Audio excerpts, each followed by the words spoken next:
I want to talk to you today a little bit about predictable irrationality. And my interest in irrational behavior started many years ago in hospital. I was burned very badly. And if you spend a lot of time in hospital, you'll see a lot of types of irrationalities. And the one that particularly bothered me in the burn department was the process by which the nurses took the bandage off me. Now, you must have all taken a Band-Aid off at some point, and you must have wondered what's the right approach. Do you rip it off quickly, short duration but high intensity, or do you take your Band-Aid off slowly? You take a long time, but each second is not as painful. Which one of those is the right approach? The nurses in my department thought that the right approach was the ripping one. So they would grab hold, and they would rip, and they would grab hold, and they would rip. And because I had 70% of my body burned, it would take about an hour. And as you can imagine, I hated that moment of ripping with incredible intensity. And I would try to reason with them and say, why don't we try something else? Why don't we take it a little longer, maybe 2 hours instead of an hour, and have less of this intensity?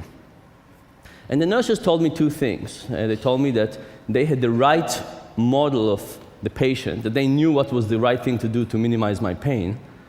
And they also told me that the word patient doesn't mean to make suggestions or interfere or... This is not just in Hebrew, by the way, it's in every language I've had experience with so far. And there wasn't much I could do, and they kept on doing what they were doing. And about 3 years later, when I left the hospital, I started studying at the university. And one of the most interesting lessons I learned was that there is an experimental method, that if you have a question, you can create a replica of this question in some abstract way, and you can try to examine this question and maybe learn something about the world. So that's what I did. I was still interested in this question of how do you take bandages of burn patients. So originally I didn't have much money, so I went to a hardware store and I bought a carpenter's vise, and I would bring people to the lab, and I would put their finger in it, and I would crunch it a little bit. And I would crunch it for long periods and short periods, and pain it went up and pain it went down, and with breaks and without breaks, all kinds of versions of pain. And when I finished hurting people a little bit, I would ask them, so how painful was this? Or how painful was this? Or if you had to choose between the last two, which one would you choose? I kept on doing this for a while.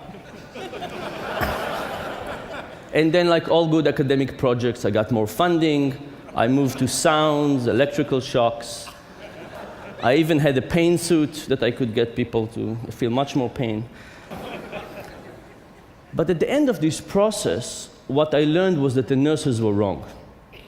Here were wonderful people with good intentions and plenty of experience, and nevertheless, they were getting things wrong predictably all the time.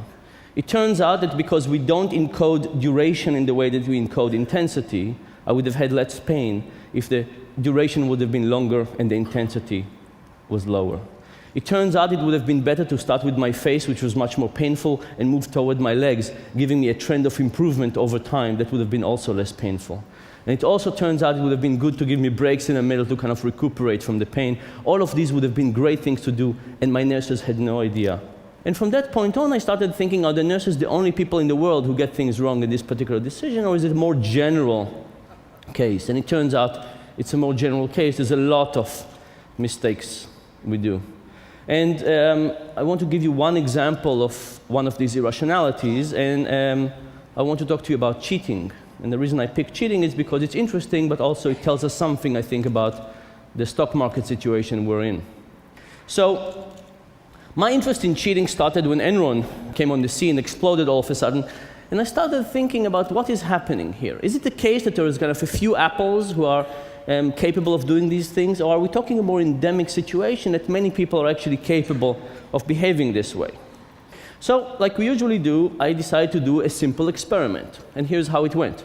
If you were in the experiment, I would pass you a sheet of paper with 20 simple math problems that everybody could solve, but I wouldn't give you enough time.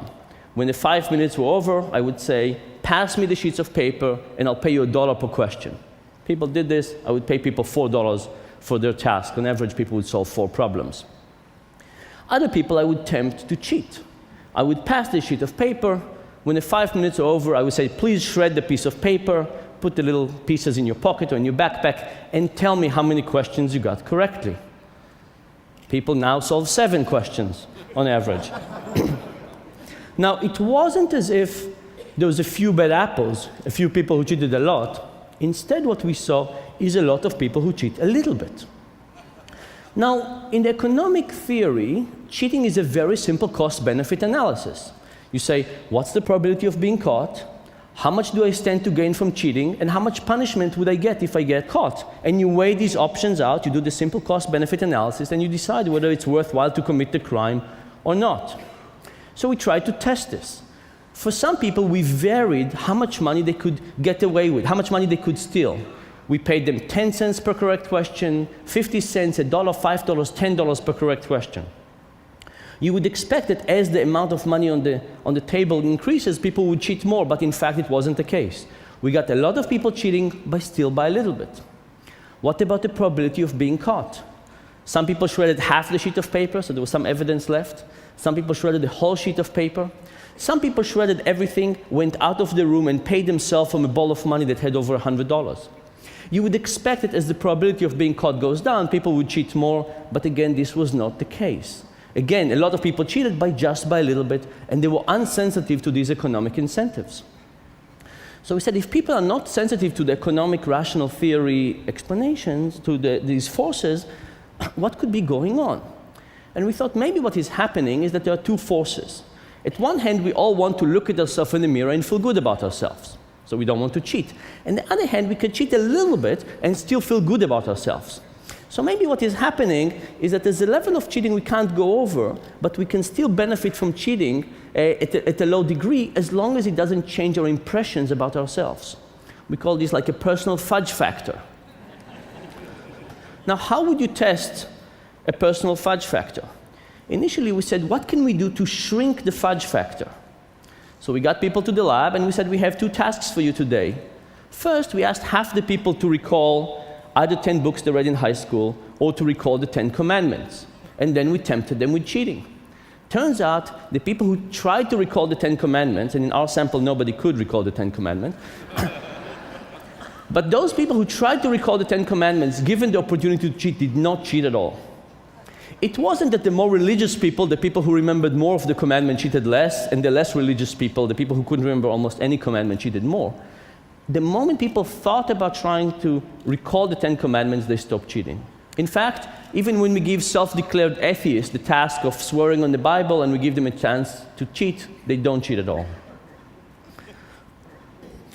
Now, 10 commandments is something that is hard to bring into the education system, so we said, why don't we get people to sign the honor code?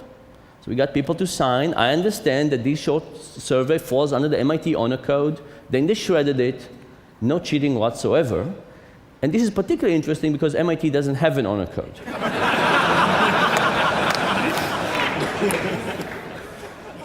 So all this was about decreasing the fudge factor. What about increasing the fudge factor? The first experiment, I walked around MIT and I distributed 6 packs of Cokes in the refrigerators. These were common refrigerators for the undergrads. And I came back to measure what we technically call the half-lifetime of Coke. How long does it last in the refrigerators? And you can expect it doesn't last very long. People take it. In contrast, I took a plate with 6 $1 bills and I left those plates in the same refrigerators. No bill was ever disappeared. Now, this is not a good social science experiment.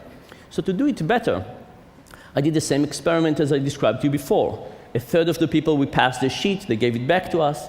A third of the people, we passed it, they shredded it, they came to us and said, Mr. Experimenter, I solved X problems, give me X dollars. A third of the people, when they finished shredding the piece of paper, they came to us and said, Mr. Experimenter, I solved X problems, give me X tokens. We did not pay them with dollars, we paid them with something else. And then they took this something else, they walked 12 feet to the side and exchanged it for dollars. Think about the following intuition. How bad would you feel about taking a pencil from work home compared to how bad would you feel about taking 10 cents from a petty cash box? These things feel very differently. Would being a step removed from cash for a few seconds by being paid by a token make a difference? Our subjects double their cheating. I'll tell you what I think about this in the stock market in a minute. But this did not solve the big problem I had with Enron yet, because in Enron there's also a social element. People see each other behaving. In fact, every day when we open the news, we see examples of people cheating. What does this causes us? So we did another experiment. We got a big group of students to be in the experiment, and we prepaid them. So everybody got an envelope with all the money for the experiment, and we told them that at the end, we asked them to pay us back the money they didn't make. Okay? The same thing happens when we give people the opportunity to cheat. They cheat just by a little bit, all the same. But in this experiment, we also hired an acting student. This acting student stood up after 30 seconds and said, "I solved everything. What do I do now?" And the experimenter said, "If you finished everything, go home. That's it. The task is finished." So now we had a student, an acting student, that was a part of the group. Nobody knew it was an actor. And they clearly cheated in a very, very serious way. What would happen to the other people in the group? Will they cheat more or will they cheat less? Here is what happens. It turns out it depends on what kind of sweatshirt they're wearing. Here's the thing. We ran this at Carnegie Mellon in Pittsburgh. And at Pittsburgh, there are two big universities, Carnegie Mellon and University of Pittsburgh. All of the subjects sitting in the experiment were Carnegie Mellon students. When the actor was getting up, was a Carnegie Mellon student. He was actually a Carnegie Mellon student, but he was a part of their group. Cheating went up. But when he actually had the University of Pittsburgh sweatshirt, cheating went down.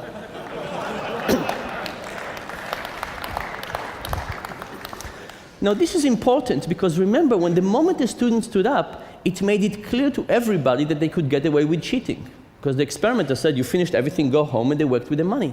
So it wasn't so much about the probability of being caught again, it was about the norms for cheating. If somebody from our in-group cheats, and we see them cheating, we feel it's more appropriate as a group to behave this way. But if it's somebody from another group, these terrible people, I mean, not terrible in this, but somebody we don't want to associate ourselves with, from another university, another group, all of a sudden people's awareness of honesty goes up, a little bit like the Ten Commandment experiment, and people cheat even less. So what have we learned from this about cheating? We've learned that a lot of people can cheat. They cheat just by a little bit. When we remind people about their morality, they cheat less. When we get bigger distance from cheating, from the object of money, for example, people cheat more. And when we see things of cheating around us, particularly if it's a part of our in-group, cheating goes up. Now, if we think about this in terms of the stock market, think about what happens. What happens in a situation when you create something where you pay people a lot of money to see reality in a slightly distorted way?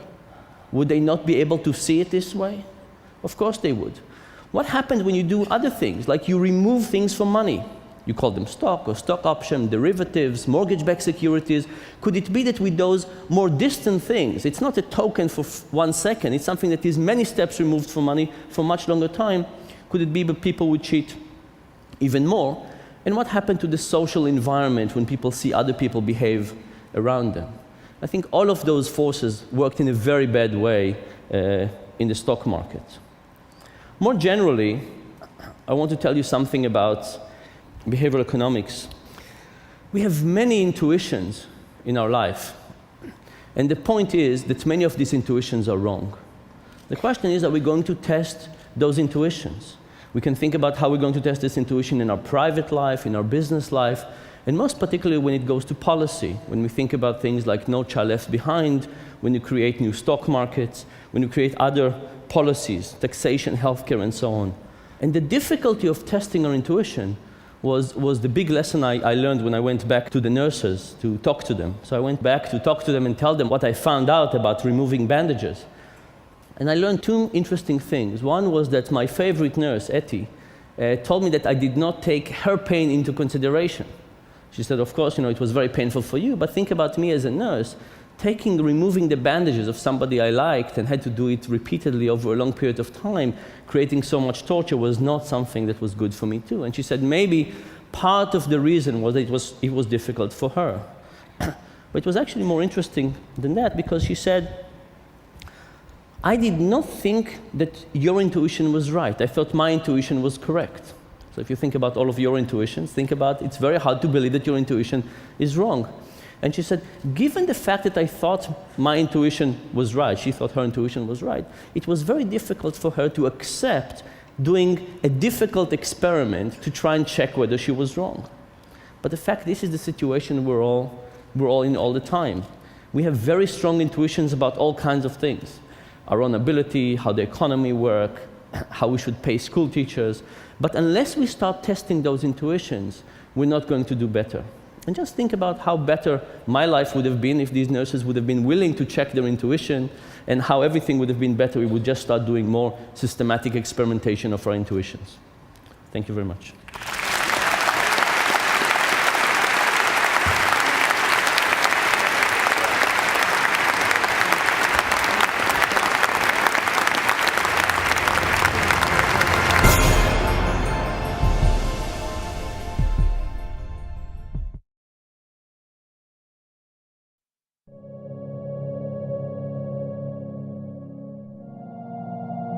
At Rolex, the pursuit of excellence is a passion.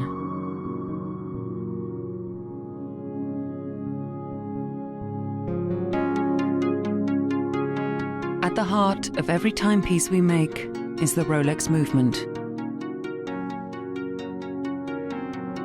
100% conceived by Rolex's research and development teams.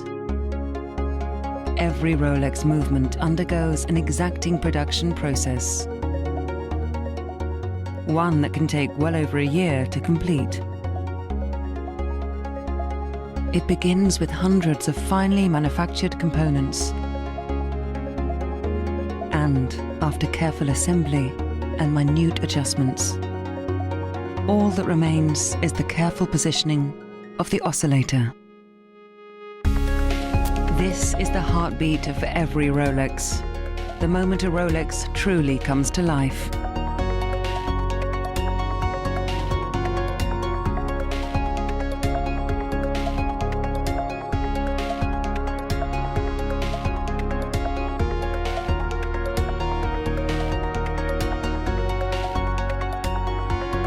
A Rolex isn't just a watch. It's technology emboldened by the human spirit.